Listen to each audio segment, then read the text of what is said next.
Hello. Hello. Today we are in Guildhall School of Music and Drama for our third episode of our podcast. Fantastic. It's a bit quieter than Cafe Otto, isn't it, in here? Definitely. Although sometimes we can hear students rehearsing next door. As long as there's no bagpipes involved, we're all right.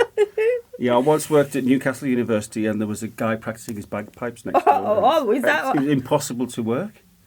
I see, bagpipes. That's an interesting choice. Well, that's the thing with Newcastle University was the first university that did degrees in folk music. So there's a big kind of folky thing going on with the students there. So there's all sorts of bagpipes and sort of archaic folky instruments up here. Fiddles and diddles and spoons and stuff. Cool. Yeah, you'll hear more of jazz here. I think. Oh dear. All right, so let's go and talk about the music of our choice today. Yeah. Today we're going to talk about a legendary composer from France, a woman composer, who has been a very big source of inspiration for me also. Mm-hmm. Éliane Radigue. Were you waiting for me to pronounce her name? Exactly, I deliberately, indirectly left it for you. Yeah. Éliane Radigue. Well, I have to say, my French pronunciation is not brilliant at all. Although I did live in France briefly. I lived with German people, so I didn't actually, my French was always a bit crap, to be honest. But nevertheless, this particular piece that we're listening to, re-sonante, there's a word play in the title. Yeah, please take us through that. Well, I've been trying to work it out. I'm not quite sure what's going on. L'île means the island, of course. It's the same as the English word isle, I-S-L-E. But re-sonante, the French word resonant, if you just literally translate resonant from English into French, résonante is with a double N. So she's done something different here. She's split the word in two.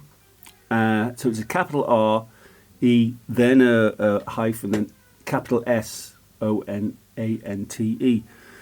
Separation of words, breaking words up like that to find other meanings has been much more common in graphics in the early 20th century and stuff. But here, this was much earlier. So she's trying to tell us something there. Sonante on its own, as the second word, means ringing. Mm-hmm.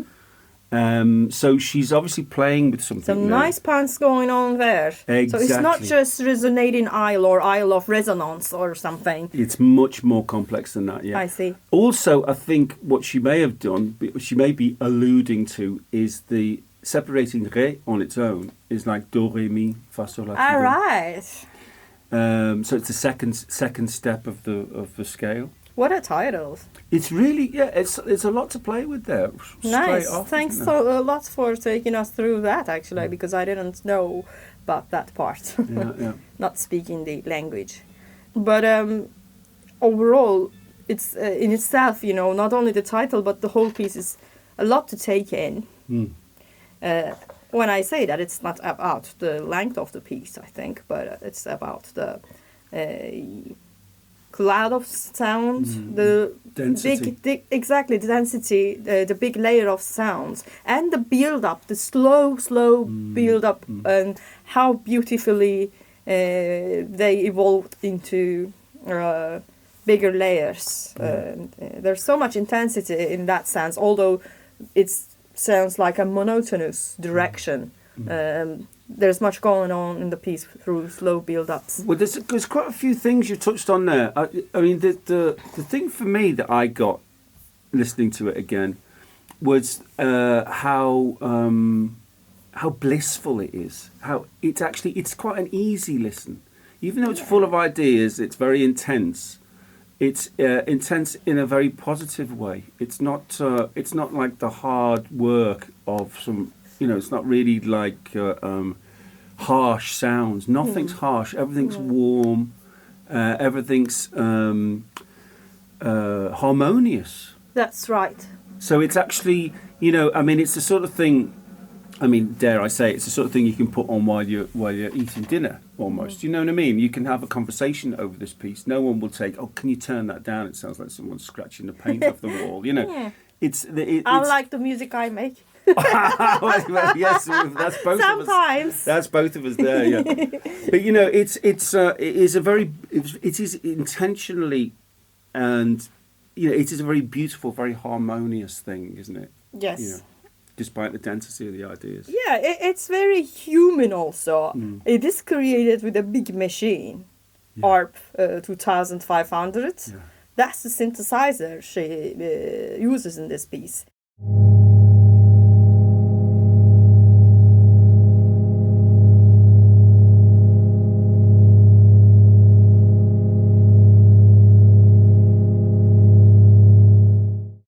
And that was the synthesizer that she worked with most of the time since the 70s, intermittently. But currently her focus is more of composition for acoustic instruments.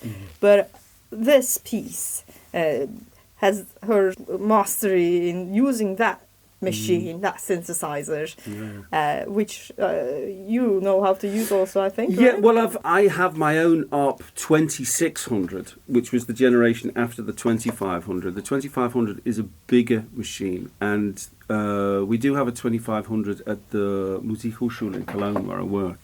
Nice. It's a very early synth. I mean, it's late 60s, early 70s, but made to a very high specification. The quality of the components is absolutely fabulous. Yeah. You know, and it's modular, so you can literally just work with just the filter module or just the oscillator module separately. But it's a beautiful sounding thing. Yeah, that's what I feel in this particular example.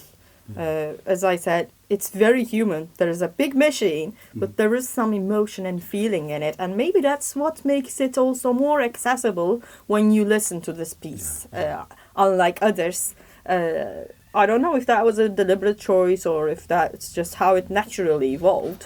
Well, there's a thing, I mean, in the technical side of the music business, there's been endless chat over the last 20, 25, 30 years even about analog warmth, you know, because since digital technologies come along, from the birth of CDs onwards, people have talked about digital audio sounding cold compared to analog audio. And this, you know, this is all made with an analog synth, recorded onto tape, brought back off tape, treated with analog gear. Yeah. So it's 100% analog stages. And it's, you know, to my ears, it really demonstrates so much of these aspects of what the warmth is from analog stuff. Yeah, I see. Yeah, and it's a bit of a rabbit hole, and there's lots of misconceptions involved. But essentially, what's going on is that the inaccuracies of the analog equipment from the tape amplifiers and from the tape itself, and also from the way that the synths behave, mean that they can't really reproduce the sharper, nastier edges with any clarity. Yeah. So sounds get a bit softened off. They get a bit of a, for want of a better word, you know, to use another metaphor rather than really define it technically, it's like everything has a patina. Yeah. You know. Mm-hmm. Nice. And this piece, it's all over it, you know. Yeah, and it has a very simple way of building it up. It starts with simple sine wave, and then through additive synthesis, slowly it gets bigger. I think I would see at least 3 different parts to this piece. And for me, in this last final part, it gets into a whole other world.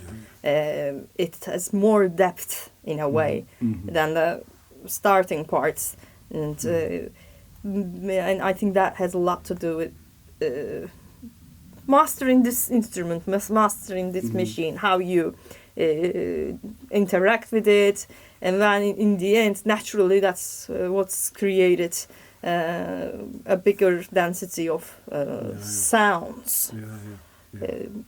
But I mean, you know, to move away from the ARP for a moment, you know, the one of the most emotive and touching parts of the piece is when all those voices appear in the second section. Yeah. And that is lots and lots of work with tape, isn't it? Lots of tape loops. Yes, exactly. That's something to mention also. The composer, she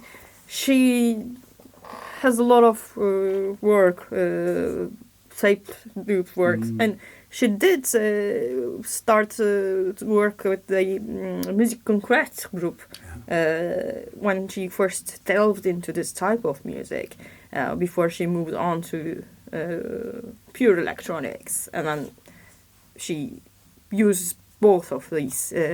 But she worked with Pierre Schaeffer and Pierre Henry. She was an assistant to Pierre Henry, and possibly that's a place where you would interact a lot with tapes, Musique Concrète, unlike the studio in Germany, I guess. So that's the starting point. And those sounds, those vocal sounds, remind me really meditative sounds. The whole thing's a meditation, isn't it? Yeah. I mean, this is the thing about the importance of Buddhism for her. You know, yeah, possibly. You know, she was away from composition for 10 years to be a full-time Buddhist. Yeah, she went all the way to Tibet to study it. And then when she returned, this was one of the things she created. So you can see the influence of that practice all over massively the work, massively in a good way. Yeah. Well, it's also the thing. I mean, the Tibetan sacred music is all about drones and layers of drones. You know, and articulation within drones. Then there is not a huge distance between this piece of music and that kind of sense. Not at all. And it's also, I mean, a reference point here is Giacinto Scelsi, you know, this Italian composer, who was also very profoundly moved by Tibetan Buddhism. Yeah. And, you know, and his big orchestral pieces, like Aeon Fat Conks on Pax, also have very similar character to them. It's almost like recreating not recreating Tibetan music in the sort of tourist sense. You know, it's not like kind of, you know, recreating Hawaiian music, but but actually trying to delve down to understand the meditative origins in the music, and recreating it within your own culture. You know. I think that's a big part of what she's doing here with this piece.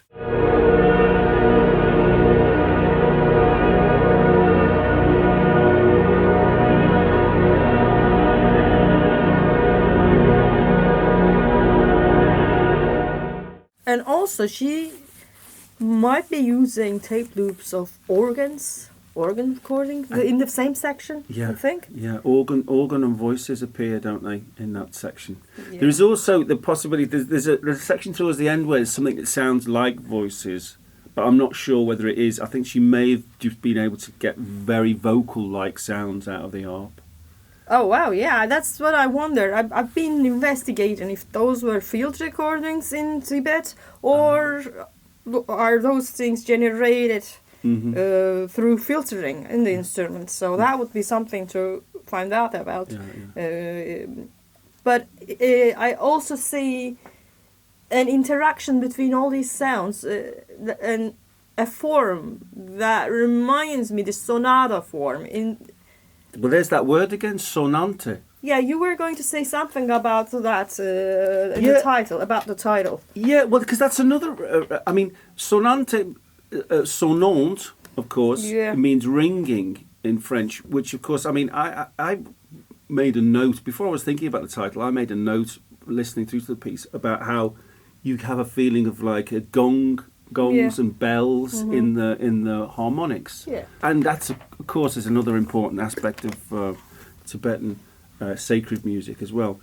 But also, you know, the piece does have this very strong, clear structure, which is very similar to sonata form, where you have, you have a first section, a second section, then a load of development, and then the first section, the second section come back at the end a bit different. Yeah, I was about to say the same thing. Exactly, we have the nice synthesized lower frequencies to start with, and then we hear the voices, tape loops. Then after this development, the first section is brought back with a recapitulation. Totally, exactly that. Yeah. There might even be a coda with just drones. So this type of traditional, I don't want to call it traditional, but more conventional form expanded into this piece. Explored with sounds that have similar qualities, drony qualities. Well, I mean, to talk of drony and meditative, of course, I mean, like,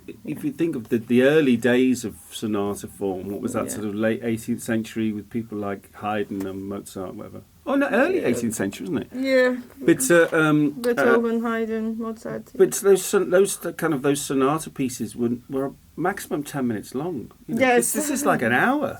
So this is like an expanded electronic sonata. Ambient sonata. And for this reason, I am not surprised that in some circles they call Radigue the queen of drone and ambient music. I mean, I am not particularly keen to use labels like that. However, I am very happy that her work is being recognized more and more, because the first time I discovered this was a time when I was investigating and studying electronic music history years and years ago. And at the time, not many people knew about her at all. And then today, when I check the YouTube version of this track or the Bandcamp release, I can see that thousands of views are there, and also lots of people post the album. And it's very good that the composer gets to see that in her lifetime, because most of the women electronic music pioneers didn't have that chance.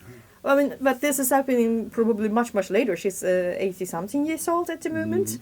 It took long years to get that kind of recognition. It's a well-deserved, much-deserved recognition. And I know that some people, some artists in the UK who have the resources can get in touch with her and visit her. I don't remember the full details, but so she got super, super popular in the world of ambient and drone.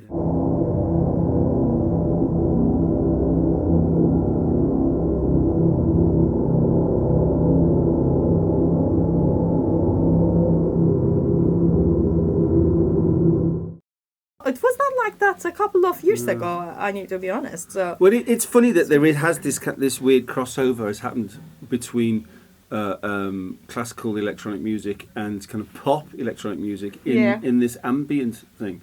I mean, I've worked a lot over the years with Alex Patterson from the Orb. I saw Alex on Saturday night. And I took part in an event at the Royal Festival Hall, which was like the Orb and Friends present an ambient evening.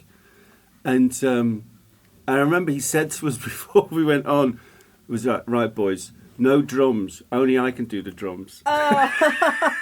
So, of course it was all this kind of like droning and interested sounds all the way through the night. But of course then the headline act goes on. The drums came out and everyone could get out their seats and have a little dance around. So let's just say, it's a very flexible definition of what ambient is, and the use of the word is goes back to Eno's ambient series on EG Records in the. Yeah, Eno coined the term, but before he coined the term, there had been composers making music this way. Well, that's what I hate to say, but that's something that Brian Eno was very good at. Yeah, putting his name onto other people's ideas. Hush my mouth. Shall I edit this out? Oh, please. Don't come and get me, Brian. Yeah. Of course, I mean, Eric Satie famously had this thing of music to be ignored. Yes. The music literally... So it then goes actually even further back compared to electronic music. And even commercially, Muzak, the Muzak company, the company that made music for lifts and hotel lobbies and workplaces, literally to be ignored. Lounge music. That's it. So it's always been there. I mean, it can be as we said earlier in the session, it can be music to listen to while you do other stuff, including also in aircraft. I like listening to it without any earbuds or something or noise cancellation, because it goes very well with the aircraft engine sounds, which are sounds, by the way, that inspires this composer herself also. So I like doing that, but I also just like listening to it for its own right. I am not very good at concentrating on anything very easily, but when it comes to this piece of music, this composer put a spell on me. I can just focus for a whole 55 minutes. It's just so beautiful in that sense. Yeah. Well, that may have something to do with the complexity of it that really draws you in, and also the human character of it. Yeah, there's something very personal about it. Yes, there is. Some story in it. Yeah. She I mean, there's another connection with popular culture. I mean, I remember DJs in the 90s talking about a DJ set of an hour, whatever, 90 minutes, as being, I mean, it sounds ridiculous now. Well, it sounded ridiculous then as well, but talking about a spiritual journey. A spiritual journey. It's become a cliche now in a way. Absolutely. But this piece, this is... That's the correct, genuine verse. Yeah, I mean, for her, this is someone who had spent a good decade of her life in spiritual practice. Yeah. Been through a lot of trauma herself. Yeah, including loss of a child. Yeah. So all of those problems, but then also trying to make something out of life. And yeah. I mean, there's the section of the piece towards the end, which when I was saying sounded like voices. That's quite the voices are quite monstrous. Yes. And they reminded me of the Tibetan Book of the Dead and Tibetan artwork, where you see these demons and monsters are very much part of the visualization of Tibetan art. Yeah, there is something really, really dark towards the end. Yeah. And I always remember one of my favourite bits in the Tibetan Book of the Dead was describing for people their experience that when... once they've died and they go through the various processes, one of the processes is that they will see demons and monsters that will stop them, that are there to stop them going through to the next stage of their journey. But to not be afraid of them, because they are, to use the translation I read, they are your own meditational deities. Yeah. So it's like you produce your own monsters inside yourself that you can overcome. And that's immediately that came back to me hearing that in this. That's piece. a very good take on it. Yeah, they're good at that, those Tibetans.